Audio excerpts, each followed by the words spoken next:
Welcome back, everyone, to another episode of the podcast. On today's episode, I have the pleasure to be joined by freshman from the Boston University women's hockey team, Brooke Disher. Thank you so much for coming on the podcast, Brooke, and how's everything going?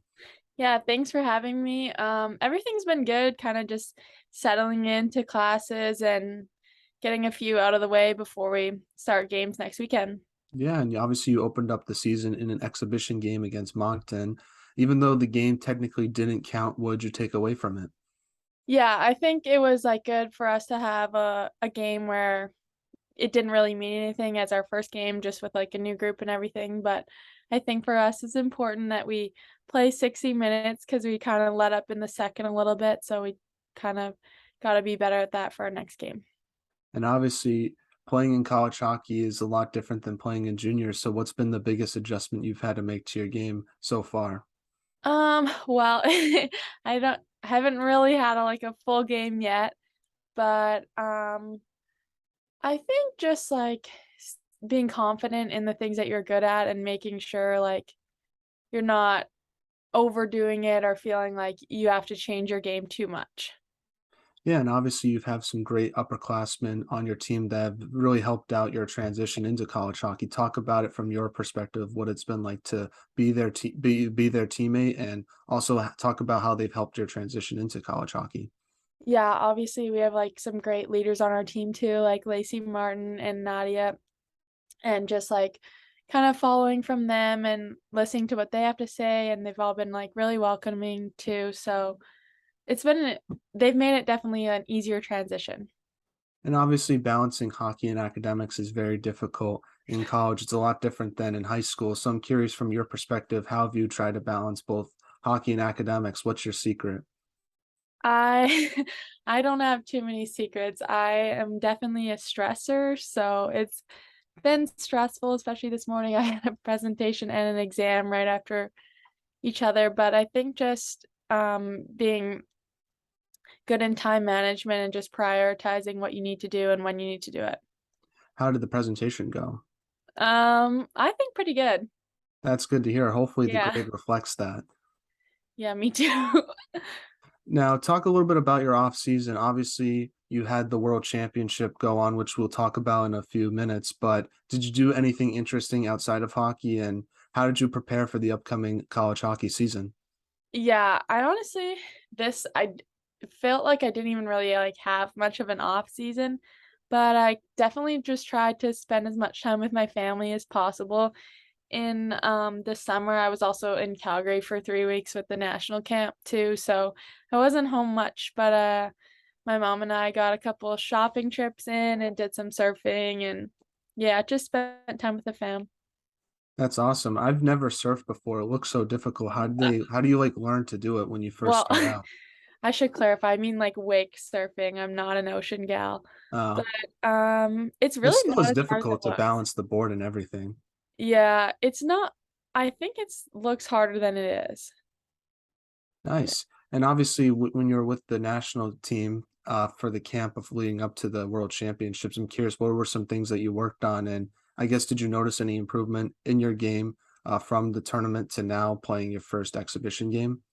Yeah, so we had like a little pre-select pre-camp or pre-tournament selection camp in May, and it was honestly just like a really quick camp. So I don't think we did like too much like skill work or anything. There were just like two games, I think one practice.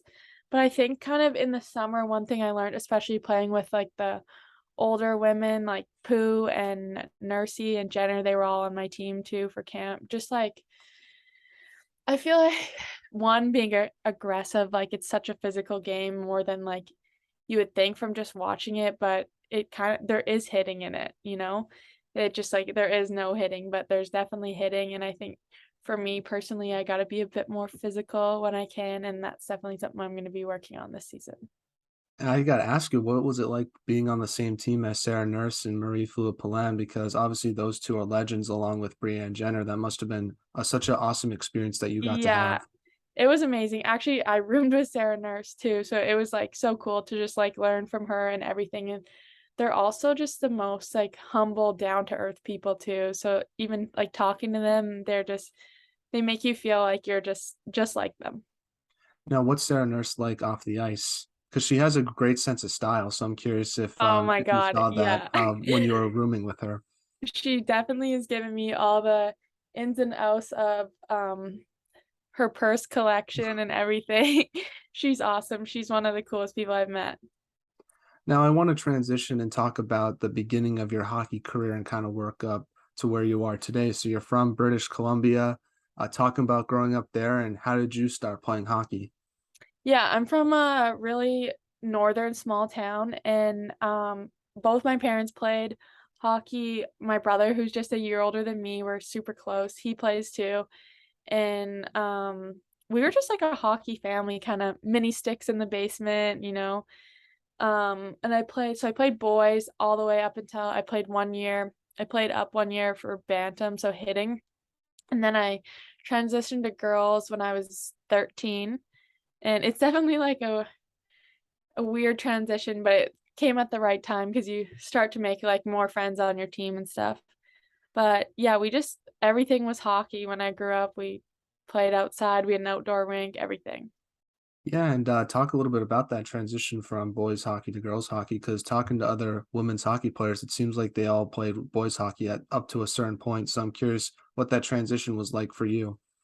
Yeah, I think that, playing guys hockey was really like, if I could go back and do it, I would do it even probably a little bit longer. I think it just, like especially with the contact, it keeps or, like, encourage you holy, I can't speak from my presentation this morning, I'm outspeak it encourages you to get your head up when you're have the puck and everything, and I think that it is a more competitive maybe when you're younger too, and especially, like, where I came from, there's not enough girls to play, and, like, there wouldn't be enough girls team or in surrounding areas for us to have a league or anything too.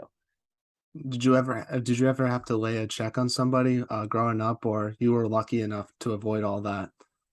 No, I definitely did. I did play 1 year hitting, I had my ribs put out and everything, I don't maybe miss it that much. It's all good as long as you learn from it. That's all that Yeah. counts. Now, I want to ask you about growing up a little bit more in British Columbia. Who was your favorite player growing up? Was it someone on the Canucks? Was it a women's player on the national team? Like, who did you kind of idolize growing up as a kid? Yeah, I obviously watched both the women's national team and I everyone watches the NHL, so I was a huge Drew Doughty fan, and I still am even, like, when I was younger too, I really loved watching PK Subban, but now I think like most offensive defensemen, I idolize Cale Makar a lot and just how he can work the blue line. And then on the women's side, a really, like, big role model for me has been Micah Hart. She was my coach the last 2 years. And yeah, she's just an amazing person on and off the ice. Now, that must have been weird for yourself to be a Drew Doughty fan in British Columbia because I know the Kings and Canucks had their battles back in the day. I wonder if anyone said anything to you about that? Yeah, I was never a Canucks fan. So Okay. we were we I am actually closer to Edmonton than I was to Vancouver, so we would always go to Oilers games, and I still do root for the Oilers when they're in the playoffs, but I feel like you can be a fan of the players and how they play the game and not root for their team. Yeah, I'm a big Bruins fan, so I'm Oh, good yeah. glad to hear that you're not a Canucks fan just because when the Bruins and Canucks played in the 2011 Stanley Cup Final, that Yeah. was a very intense, matchup to say the least. Yeah, holy. Now, obviously, before college hockey, you played for Okanagan Academy, and then you also played for Rink Hockey Academy in Kelowna. So I wanna ask you, what was your experiences like at both those hockey academies, and talk about what you learned and how it prepared you for college hockey? Yeah, I think the whole, like, academy experience is just it's awesome. Like, I love that we get to be on the ice every day, we get to be in the gym every day, and, you get to you're kind of like it's a little bit the same as college where, like, you're balancing, like, a lot of hockey and then practice every day, but it's not like I know for, like, minor hockey teams, your practice is normally at, like, 8 p.m. and you have to work out on your own, but you're doing, like, everything as a team, so you get really close with your team, and I really liked it, and I enjoyed all my years at OHA and at Rank, so What were some things that you accomplished, with those 2 academies? Um, what do you mean? Like, did you accomplish anything as a team, like a championship or anything Yeah, like that, or actually anything last year individually? we did win our league's championship, and then we were regular season champs and playoff champs, and then my first year at OHA, we were regular season champs and playoff champs too, and then the 2 years in the middle, we had some tough losses in the semis and the quarters. I feel like those losses must have helped realize, I guess, how good winning is because I guess, sometimes people just take it for granted sometimes. Yeah, looking back on it, I still think there was a bit of tough reffing in one of the games, but, yeah, for sure. Now, obviously, this past summer, you had the opportunity to represent your country in the U18 World Championship. Talk about that experience. What was it like for you, and what'd you take away from that tournament? It was obviously just like a dream come true from putting the jersey on to putting the gold medal on. Like it really is like something you dream about, especially it's kind of like the women's version of the World Juniors, and that's like such a huge thing in Canada. And I feel like it was too that it was like at a cool time in being in June because there wasn't like a lot going on in the hockey world, so a lot of people tuned in, and especially it being on TSN this year. But I think one thing that I took away from it is, like, leading up to it, I never really, like, thought about the people that I would be putting the jersey on with, and those are, like, the people that kinda made the whole experience what it was, and I still keep in touch with a lot of them, and I'm playing against some of them this year, and, like, some of them are just in different divisions in the NCAA too, so, yeah. Obviously, you're going to be playing against one of them in Raken Kirkmeyer at Providence. I wonder if you two have talked about that matchup that's coming up this season, especially since Um Kirkmeyer and BU are big rivals.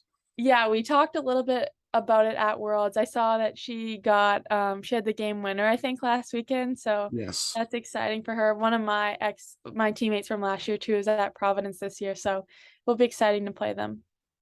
Now, I do want to ask, obviously, the U18 World Championship was supposed to take place in December. Then, obviously, the whole situation happened with the variant and it got canceled and then Yeah. rescheduled.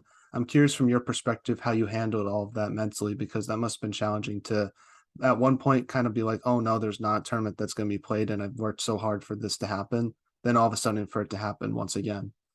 Yeah, I think especially because I was kind of a part of it the year before too. Well, not kind of, I was a part of it the year before and it got canceled too. And I was like, okay, you have next year, like next year's the year. And then this year at Christmas too, especially because it was like got the call that we made the team and we were getting ready to leave on Boxing Day to Sweden and stuff. I think it was horrible, but I think for me, like I just kind of we had about a week left of Christmas break, and I just kinda, like, took a break from hockey and just did other things, and that was really beneficial for me. Now, was it weird playing hockey in June? Or I know you're probably used to it because of off-season stuff, but I feel like it must, if from a fan perspective, it's kind of weird to like watch a hockey game in the middle of the summer. Yeah, well, that's why I kind of felt like we never got an off season because we had, like, M May and April, but we were so, like, focused, and especially being an academy, you skate up until the end of June, so we were kind of focused on, what we can do to prepare ourselves for Worlds and for camp before Worlds, so we never really got that off season, I feel like, but it was yeah, just with, like, everyone tuning in and everything, it was cool that it was in June. Now, you were named captain of the team. Talk about the process of being selected as a captain, and what did that mean to you? Yeah, obviously it meant everything, and it was, like, maybe a little bit unexpected because I'm not a super vocal person, but I feel like, um, just I learned a lot too as being captain, but so it was actually kind of cool. This one night, we stayed in Minnesota for our exhibition game, and our hotel was, like, in walking distance to the rink, and this one night, the coaches are like, "Yeah, you guys have to come to the rink at, like, this time." So we all walked there, and our room was, like, dark, and we kinda suspected that it was gonna be, like, a jersey reveal because we hadn't seen the jerseys yet, and, the room was dark, but they had, like, their phone flashlight on around the maple leaf, so it, like, lit up around the maple leaf in our room, and everyone's jerseys were up in the stall, and obviously mine had a C on it, and that was a pretty emotional moment for me, but it was like super cool. Lots of people were crying, everyone was hugging, like it was, yeah, it was super special. And obviously you had the distinct honor to kind of go up and lift the trophy for the first Yeah. time. How cool was that? That was so cool, and it's such an honor that that got to be my moment, I guess. Well, not my moment, but that I got to be the one to do that.